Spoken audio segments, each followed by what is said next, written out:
Howdy, this is Thomas with Foxy MC Rider, and I just want to do like a top 3 of some bikes.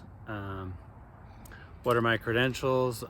Well, I ride motorcycles a lot, and I'd like to just do the top 3 of each of these bikes. Now, I own all these bikes.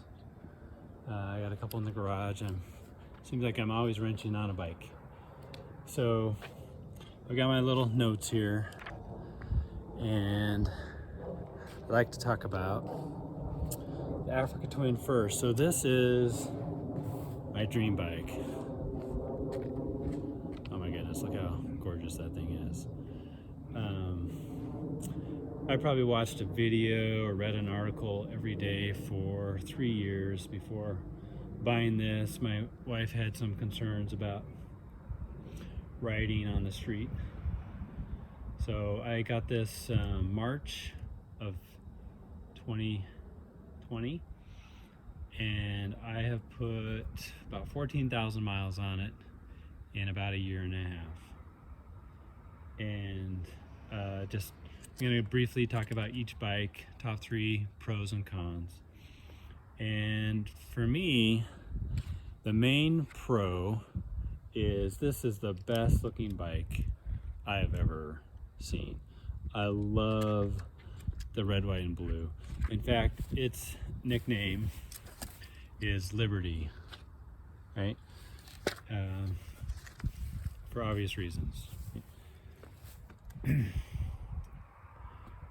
And the other pro is the Honda reliability. I don't think I've ever been on an adventure with a brother that's riding a KTM and not had to do some fixing. This thing, I think this is my 3rd set of tires. I've changed oil and tires and air filters, and it just goes and goes and goes. Another pro is wind protection. I have this custom, well, not custom, but a Puget or whatever, however you pronounce it, windscreen, and it came with a huge windscreen from the previous owner. And in the summer, I would just cook. And I'm a bit of a heat sissy. I like it cold. I think it's 45. I'm out here without a jacket. Anyway, so I'm 6'5", and I usually have a peak on my helmet, and this does great. It's heavy enough, 520-ish pounds, that when I went over the Beartooth Pass and I'm experiencing 40 to 50 mile an hour wind gusts, you can do really good in the wind with this bike. So 3 cons. The horn location. Oh my goodness. This is the worst horn location ever. Every bike I've ever owned, the horn's down here. And I think they do it for the stupid DCT, the automatic transmission, the dual clutch transmission, which I would never own unless I had a problem with my left hand. I want that micro control, blended control. A lot of people throw rocks at the Africa Twin because it doesn't have cruise control. Just get one of these Atlas throttle locks and move on. So the horn location, air filter, holy cow, I had to take apart all this stupid fairings. Took me 2 hours to get to the air filter. On the T7, you take the seat off. It's a 2-minute job. Honda, where is the other 200 cc's? This is a 1000 cc bike. It has pretty good punch, but it doesn't feel like a 1000 cc bike. It's been detuned or Hondaized or whatever, and it should be like way too much power. I've been on a 1290, 1190, and it should be close to that punch. and just like a 3.5. The traction control, turning off the traction control every time I reboot the bike, freaking sucks. Oh yeah, here's my beautiful Sig.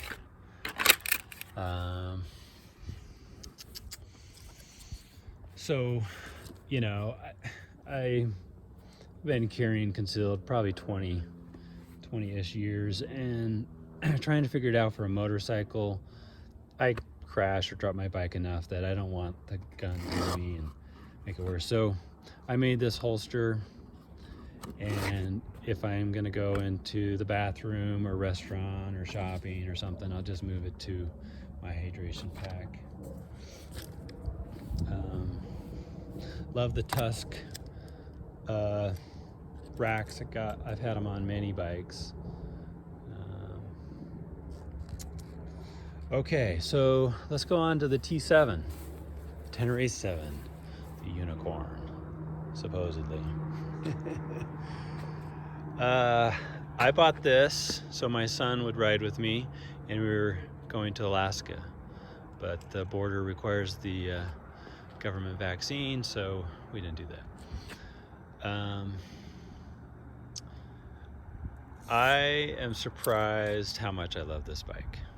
This is an amazing bike. It weighs 75-ish pounds less than the Africa Twin, right?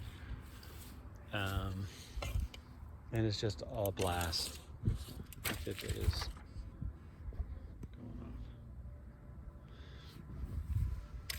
going off. So on my blog, Foxy MC Rider, there's a comparison article on these bikes. So I'll just go over the T7 Pros. This thing is so fun to ride. You would not believe how fun it is to ride. Like, if it has two wheels, I like to ride it, but this is so much fun to ride on the street and in the dirt.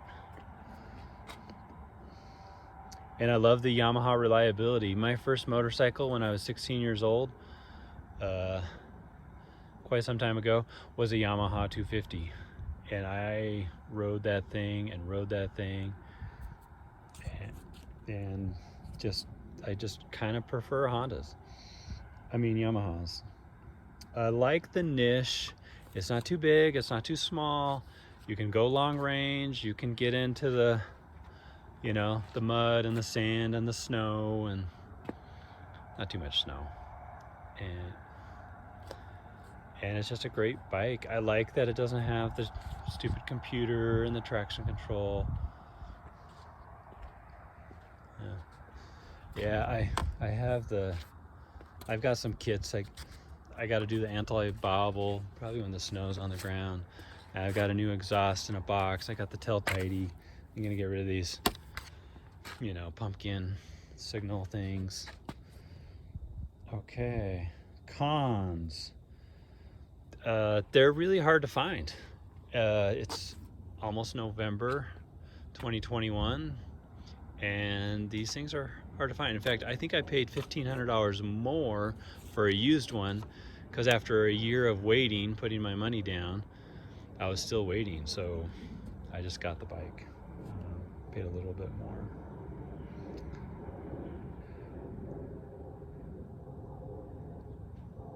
So I guess I only have two cons for the T7.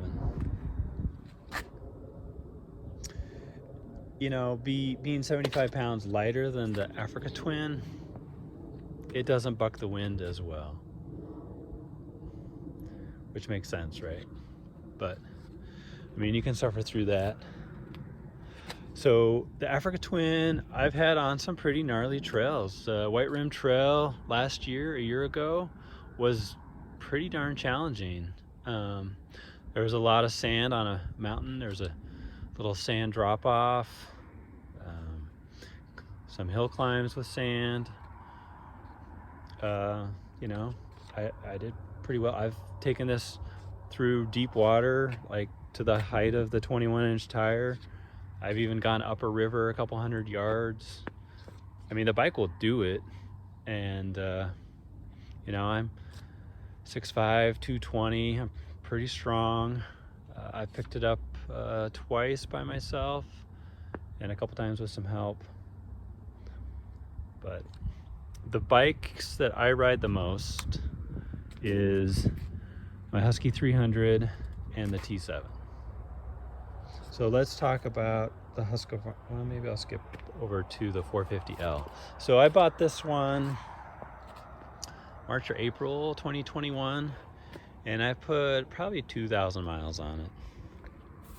It came with a Vortex ECU, so it has the government scam muffler. I thought I'd really love this bike.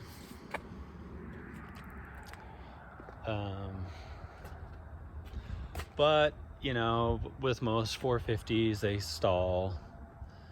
If it had the power of my Yamaha 450F WR, then that might be something. You know, I'd maybe put the racks on and make it into a small adventure bike. For what it is, it's heavy, right? And the government scam EPA has ruined the power on this bike. So, so past my opinions. So solid, small dual sport bike. It can be pressed into an adventure bike. Just look at, is it John T. Young on YouTube? He's made it into a monster. Love you, brother. Okay, cons. I don't have a lot of pros for this bike.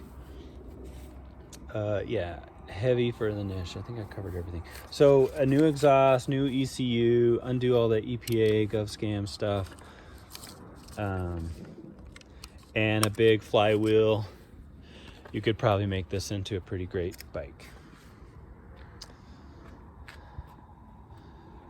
Again, where is all the power, right? Okay, the next bike I want to talk about is the WR 450F. Okay, this poor bike. I have hammered this bike and hammered this bike for a very long time. I think, you know, in 3 years, I have no idea how many miles are on it.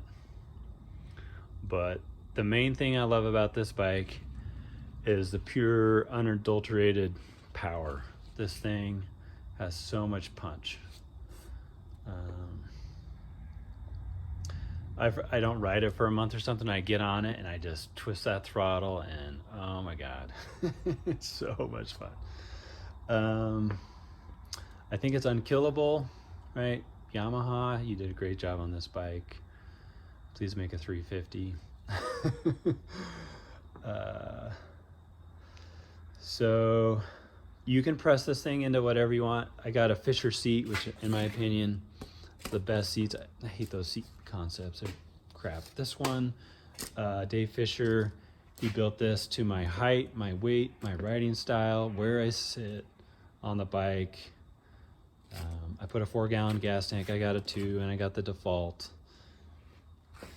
So this thing can be a small adventure bike, this can be a trail bike, it can be whatever you want it to be. And all my buddies had, you know, 300cc 2-strokers, and I dragged my feet for years and just kind of suffered through this. So the cons, poor gas mileage, you know, because of that power and performance. And I do have the hot cams in here. I get 35 miles to the gallon. It's heavy compared to the, you know, 300cc bikes. And it really is almost too much power. You know, the manageable power, it's always trying to kill you in hard enduro stuff near a cliff.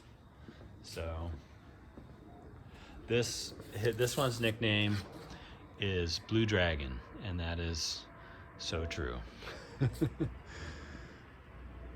Okay. And the 450s, they like to stall. Okay, so here's my old DRZ. I bought this for my son.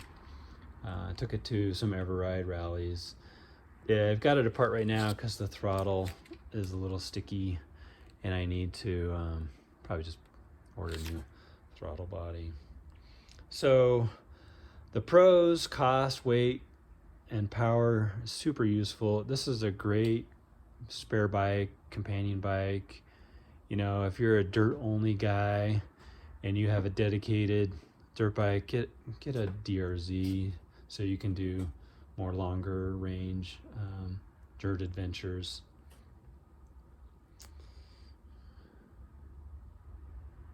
Pretty good power, very reliable. And this is a little tractor, man. This thing will climb and climb and climb.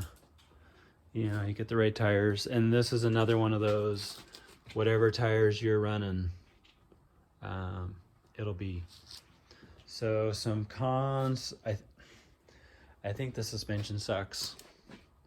I think the brakes suck. I think it's heavy for what it is.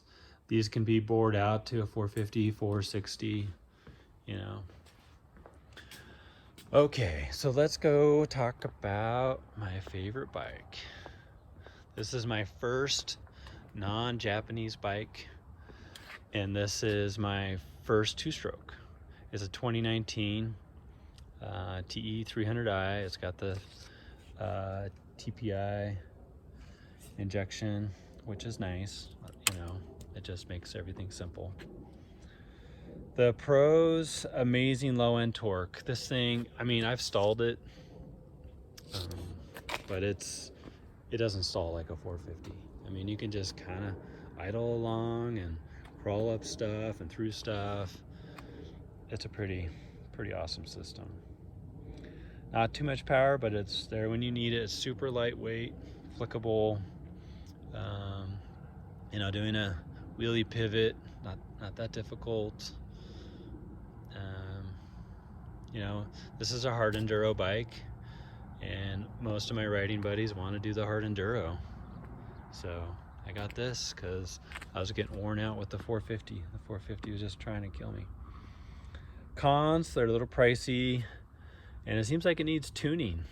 I get into this weird turbo loop where it goes, and it kind of goes and comes, and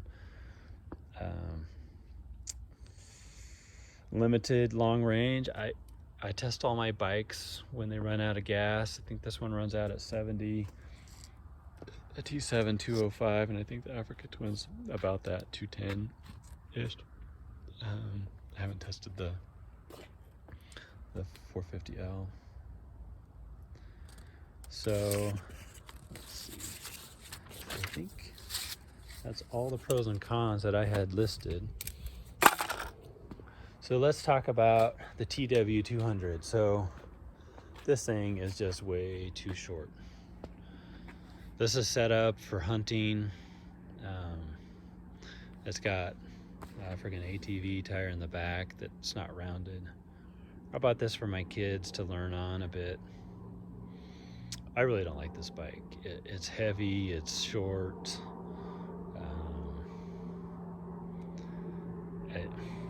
Yeah, it's not fun for me.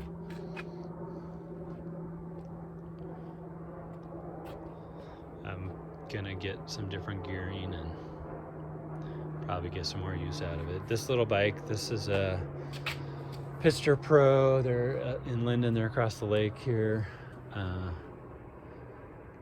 I mean, I couldn't buy a TTR 110, so I bought this because there's, you know, supply chain and panic issues. It's automatic. The kids love riding this. I haven't taken the stickers off. I figure they're gonna crash a bunch. And starts good, runs good. I had a problem because I installed the front shock or axle incorrectly, and I took it back and they fixed it for me, no charge. They're really great to work with, and I think it's a China clone of a Kawasaki 110. So that's my current bikes. Thanks for tuning in. Just ride, keep riding, ride all the time. Here's my little moto trailer. Keep 4 or 5 bikes in there. So I'm gonna do a quick compare of these two. Go check out my blog, Foxy MC Rider. I'm probably selling the Africa Twin. It's just not my kind of riding, and I'll probably get another T7 when they're reasonably priced and get it kitted out for adventuring. I rent 5 of these 8 bikes through Rider Share. The clients I think they love all of them, right? I'm selling this, the 450L. Sometimes I think I'll just do the big flywheel. But if you like more street, get the Africa Twin. If you like more dirt, get the T7.